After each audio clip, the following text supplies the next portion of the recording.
नमस्कार। आपने प्रायः अखबारों के माध्यम से, टीवी चैनलों के माध्यम से या सोशल मीडिया के माध्यम से संसद में हुए विभिन्न मुद्दों और विषयों पर चर्चा और गहमा-गहमी के बारे में सुना होगा। संसद के सदस्यों के द्वारा विभिन्न विभिन्न मुद्दों के चर्चाओं के दौरान हुए आपसी मतभेदों को बखूबी आपने अक्सर वायरल होते देखा होगा। अभी हाल-फिलहाल में विभिन्न अखबारों के माध्यम से आपने राज्यसभा के सांसदों का चुनाव के बारे में सुना होगा। कई बार तो हमें इन सदस्यों को चुने जाने के लिए भाग लेना पड़ता है, कई बार ये सदस्य स्वतः ही संसद के सदन में पहुंच जाते हैं। ऐसी क्या प्रक्रिया है? क्या लोकसभा और राज्यसभा एक दूसरे से भिन्न हैं? आज हम इसी के बारे में चर्चा करेंगे। आइए शुरू करते हैं। भारत के लोकतांत्रिक व्यवस्थाओं में लोकसभा एवं राज्यसभा जुड़वा बहनों की तरह साथ रहकर लोकतंत्र के मंदिर कहे जाने वाले संसद के वास्तविक मूल्यों की स्थापना में सहयोग करती है।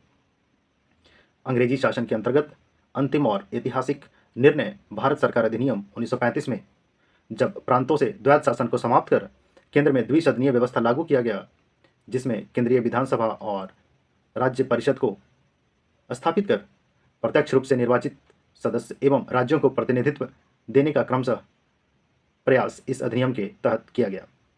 इसी क्रम में आज़ादी के बाद संविधान के निर्माण में केंद्र और राज्यों के बीच परस्पर संबंध स्थापित कर संघवाद की अवधारणा को साकार करने के उद्देश्य से भारत के संविधान में अनुच्छेद 80 और अनुच्छेद 81 के अंतर्गत क्रमशः राज्यसभा और लोकसभा की संरचना को भाग 5 में रखा गया है।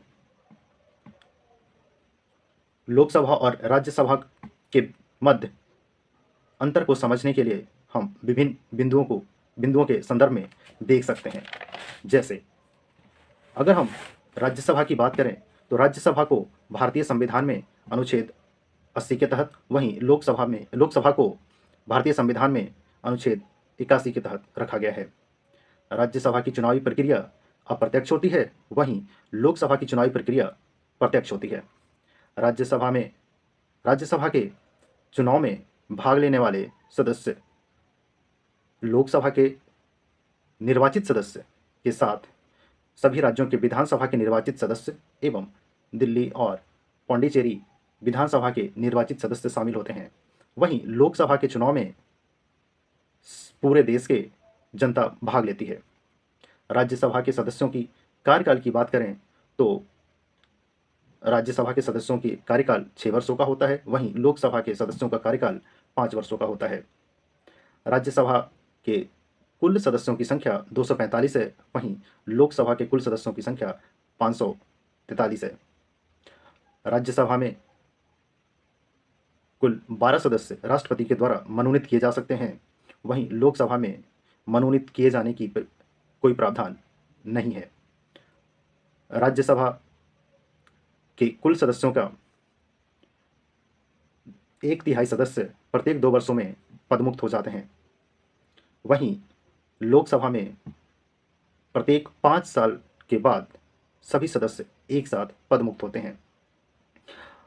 राज्यसभा के सदस्य अपना त्यागपत्र राज्यसभा के सभापति महोदय को सौंपते हैं, वहीं लोकसभा के सदस्य अपना त्यागपत्र लोकसभा अध्यक्ष या स्पीकर को सौंपते हैं।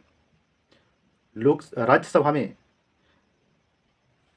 उपराष्ट्रपति इसके पदेन सभापति होते हैं, वहीं लोकसभा में सदस्यों के बीच से ही किसी सदस्य को लोकसभा स्पीकर या लोकसभा अध्यक्ष के रूप में चुना जाता है। राज्यसभा के शक्तियों के बारे में अगर हम जानने की कोशिश करें तो राज्यसभा को राष्ट्रहित में 2/3 बहुमत से राज्य सूची में वर्णित विषय के बारे में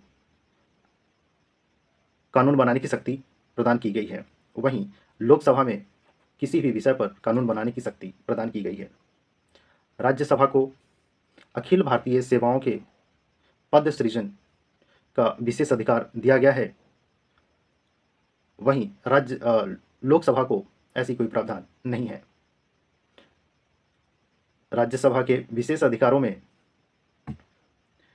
धन विधेयक एक ऐसा विधेयक है जिसमें राज्यसभा को हस्तक्षेप करने का अधिकार नहीं है। वहीं धन विधेयक सिर्फ लोकसभा में ही प्रस्तावित किए जा सकते हैं।